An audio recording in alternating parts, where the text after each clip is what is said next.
இறை இயேசுவின் அன்பு சகோதரமே, இயேசுவின் நாமத்தில் உங்களை வாழ்த்துகிறோம்.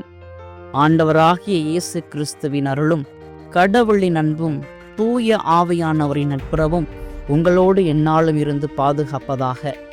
இதோ இன்று மார்ச் மாதம் 11ஆம் நாள் நமது தாயாம் திரு அவையோடு இணைந்து நாம் அனைவரும் கோர்டோபாவின் புனித எலிசியூஸை நினைவு கூறுகின்றோம். யார் இந்த எலிசியூஸ்? அப்படி என்னதான் செய்துவிட்டார் தனது வாழ்க்கையில்? வாருங்கள் பார்ப்போம். இவர் கிபி 819ஆம் ஆண்டில் ஸ்பெயினில் பிறந்தார். செல்வாக்கு மிகுந்த குடும்பத்தில் பிறந்த இவர் நல்ல ஒரு கிறிஸ்தவராக வாழ்ந்து குருத்துவ வாழ்வில் தன்னை அர்ப்பணித்தார். எமீர் 2ஆம் அப்துல் ரஹ்மானின் ஆட்சியின் போது கோர்டோபாவில் உள்ள கிறிஸ்தவர்கள் கடுமையான துன்புறுத்தலை அனுபவித்தனர். பல இடையூறுகள் இருந்தபோதிலும் அதனை பொருட்படுத்தாமல் கிறிஸ்தவர்களை தனது நம்பிக்கையில் உறுதியுடன் இருக்க புனித எலிசியூஸும் மற்றும் மற்ற கிறிஸ்தவ தலைவர்களுடன் சேர்ந்து அனைத்து கிறிஸ்தவர்களையும் ஊக்குவித்தார். இறைவனை பிறருக்கு எடுத்துரைக்கும் பணியில் ஈடுபட்டிருந்த புனித எலிசியூஸ் கைது செய்யப்பட்டு சிறையில் அடைக்கப்பட்டார். சிறையில் புனித எலிசியூஸ் தம்முடன் சிறையில் இருந்த மற்றவர்களுக்கு திருவிவிலியத்தை படித்து காட்டி அவர்களுக்கு கிறிஸ்தவ விசுவாசத்தை போதித்தார். கிபி 857ஆம் ஆண்டு லியோக்ரிசியா என்னும் உயர் இஸ்லாமிய குடும்ப முஸ்லிம் இளம்பெண் புனித எலிசியூஸ் போதனையால் கிறிஸ்தவராக மதம் மாறினார். லியோக்ரிசியா தமது பெற்றோர் மற்றும் முஸ்லிம்களிடமிருந்து பாதுகாக்கும்படி புனித எலிசியூஸிடம் கோரினார். புனித எலிசியூஸும் அவரை தனது நண்பர்களிடையே ஒளித்து மறைத்து பாதுகாத்தார். ஆனால் நெடுநாள் வரை அவ்வாறு செய்ய முடியவில்லை.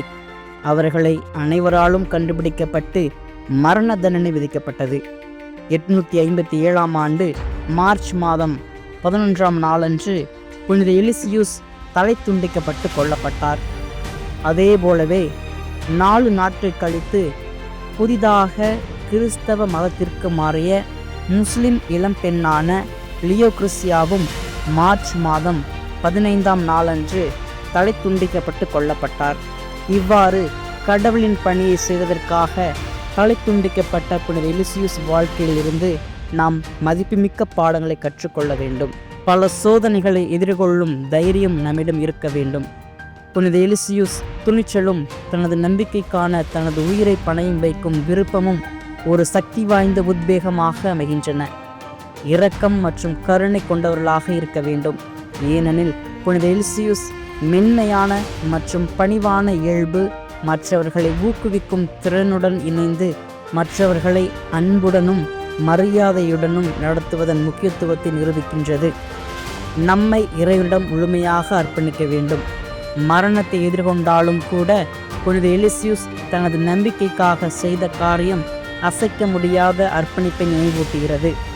ஆகவே அன்பு சகோதரமே, பிறருக்கு இயேசு கிறிஸ்துவை அறிவிப்பதன் மூலமாகவும் நமது வாழ்வில் இயேசுவை ஏற்று வாழ்வதன் மூலமாகவும் நம்மையை நாம் முழுமையாக இறைவனுக்கு அர்ப்பணிப்போம்.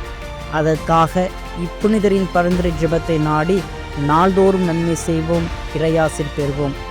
மேலும் மீண்டும் நாளை ஒரு புனிதரின் வரலாற்று பாதையில் சந்திப்போம். கடவுள் என்றும் நம்மோடு.